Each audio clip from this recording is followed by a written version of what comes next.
Boy, Trickle is really putting the pressure on Chuck Bown. He finished second in this car in the Kroger 200 at Indianapolis. Dick Trickle did. It was a brand new automobile then. Working well. Mike Laughlin prepared Oldsmobile, the Jim Ruggles engine. Larry Penn is the crew chief, does an excellent job with the car. Once again, they've only run the car once. Dick Trickle, the 1990 Winston Cup Rookie of the Year at 49 years of age.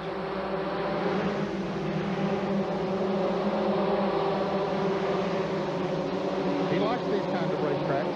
Has a lot of experience on them. Of course, Chuck Bown has a lot of experience on just about every kind of a racetrack.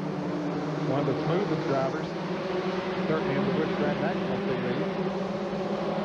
Meanwhile, up front, a challenge for the lead in turn 3, and that's where Earnhardt and Gant came together. Now, here comes Michael Waltrip to go by. So both cars slide by the Chuck Bown machine. He goes from first and third. Boy, where did Michael Waltrip come? We said a moment ago that he was losing some ground, and all of a sudden, when Trickle made the move, Michael Waltrip was right there. The front 3 cars go by. Here is 4, 5, and 6. Earnhardt is in the 4th spot. Number 1 of Jeff Gordon is 5th. Then comes the 75 of Butch Miller in 6th. Lead change up front. Car number 92, Dick Trickle, moved to the inside. It looked like there may be a problem on the Chuck Bown car. His car either got up and flipped a little bit. He's now coming back up to speed a little bit. He falls back in line behind Jeff Gordon. All the way back to 5th place, Jerry, from 1st to 5th. So Dick Trickle is taking over the lead. Michael Waltrip is 2nd. Dale Jarrett has moved into 3rd. Let's see what happened here, Ned. Well, they were coming up on traffic, and well, that got just a little bit of a tap from Dick Trickle going into the turn there. And then Trickle got under him. And here's Jarrett trying to move around. And Michael Waltrip trying to take over the 2nd position. Dale Jarrett runs this track awfully well. He will try to make the move and will make the move inside. Makes it look almost easy down in turns 1 and 2. And he slides by, has him by a car length and a half coming off turn 2. Well, I think Michael looked up and seen him and gave him the room he needed. And here, more passing. Morgan Shepherd, Steve Griffin is caught on the outside again. And he's going to lose about, well, 3 more positions this time. And he's going to look up in his rear view mirror. And he's going to go a lap down here. He isn't careful.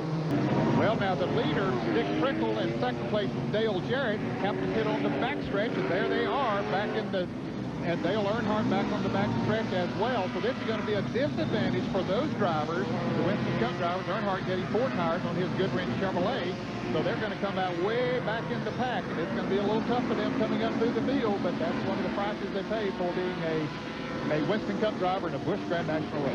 And here's Jeff Gordon, the Carolina Ford dealer's Ford Thunderbird, as they go to work on that car, the Bill Davison machine, and they will change right side tires. You see, some of them have changed 4 tires. Here is the Goodwrench Chevrolet for Dale Earnhardt coming down.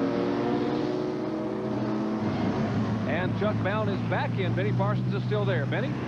Jerry, this time they had decided to change the left side of the car, and I'm watching for Dale Earnhardt. He said he changed 4 tires. He's coming on the racetrack, and I don't know exactly who's going to be in front. I guess Earnhardt will be in front of Chuck Bown. The fact he changed 4 tires, and Bown changed 2, and came back in and changed 2 more. And Benny, there were a number of other cars that pitted on the backstretch, like Dale Jarrett and Dick Trickle, and several others that came out ahead of a number of those that are pitting on the front stretch.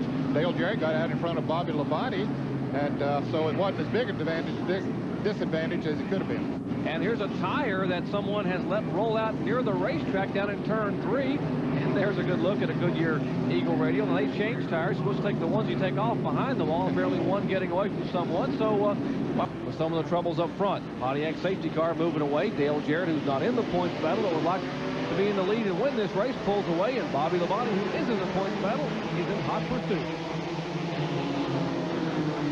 Jarrett got a good jump on Tracy Leslie, who goes high into turn 1 and loses a lot of position, but he also got a pretty decent jump on Bobby Labonte. And more trouble up in turn 2, and that's Dave Rezendes' spot where he spun just a moment ago. We have not... No yellow, but he's in right in front of the leaders. Wow. And he gets hit solidly by the car number 92 of Dick Trickle. Rezendes trying to get the car righted, and the car was spinning around, and Ned, he just couldn't get the car to go. No, he couldn't. He couldn't get it to go. There was something wrong with the car, Jerry. I don't know what, if he has a flat or what it was, but the car just simply would not pull, and it wanted to turn. Every time he got on the accelerator, it would turn sideways with him. He was wanting to get off of that bank, but couldn't. He knew the leaders were coming around, and fortunately the spotters, for most of them, got it out of the way, but Dick Trickle got caught in it, and he's moving around inside of his car, the custom veneers Oldsmobile of Dick Trickle. We can see him moving around in the car, but you can see the damage to the front end of his Oldsmobile as Dave Rezendes still can't get his car to go forward. Heavy contact there, 49-year-old Dick Trickle. And we'll see once again. Now, this happened just at the restart. As you see, the leaders were over in turn 3. And Rezendes' car coming off the track. There is no caution flag yet, and he's trying to get the car refired and righted, Ned. Yes, he is. And you can see he spins it around, thinks he can go, and he does get up there. But look at the back end then come around the other way. I don't know if he only has one wheel pulling on that car or what made it spin around the other way. And you can see the leaders come by. Dick Trickle moved to the inside and hit Rezendes right in the door on the left side. Watch the impact here. Rezendes' car coming around again, the driver's door facing traffic, and watch Trickle come hard impact. Ooh, right in the driver's door, lifting the car number 79 off the ground, and it spins backwards. Both cars heavily damaged. Trickle still in and around his car. Safety crews are on the scene. A scary incident here on lap 213 as we are showing the 11th caution flag today.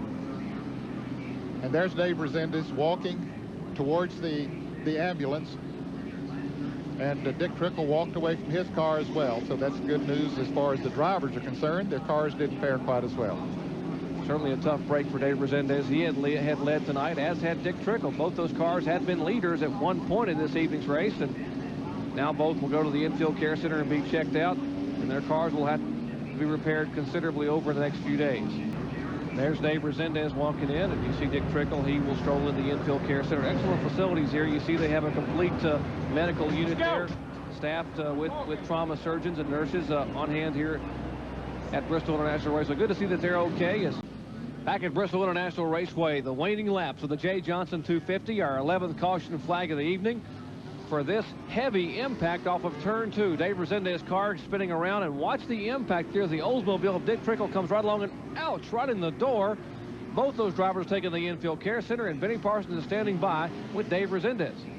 First of all, Dave, you okay? Yeah, I'm fine. I was just in there with Dick. It seems that Dick's okay too, so that's good news. Why wouldn't the car go? We saw you trying to get the car going. It was just spinning the tire. No, I thought I could turn around, go up the track, get enough traction to get going, but you know, these banks are so high here at Bristol, it just wouldn't let me go. You know, we got together with Tracy Leslie a little bit earlier, and that flat spotted my tires, and they wouldn't help me out on the tire situation, so we had to go with some tires that weren't so track worthy, but the KR Rezendes Oldsmobile was working real well tonight. We were just gonna bide our time and run up to the front, but we just didn't make it, so we're gonna try again next week. Sure, thank goodness he's okay. Let's go to the pits, and Benny Parsons, who's with the other fellows involved in that accident, Dick Trickle. Exactly, Ned. We talked to the hitee, Dave Rezendes. Now we have the hitter, Dick Trickle. Are you okay? Yeah, I'm going to have a little stiff neck. My spotter told me to cut low, and the car was sitting there and let off his brake and come down the track. But I'm going to be fine. We had all my fans. We had a good car, good chance to win, but well. Okay, thank you, sir. 49 years of age, Dick Trickle. He will walk away, none the worse for wear, thankfully, after that violent impact up in turn 2.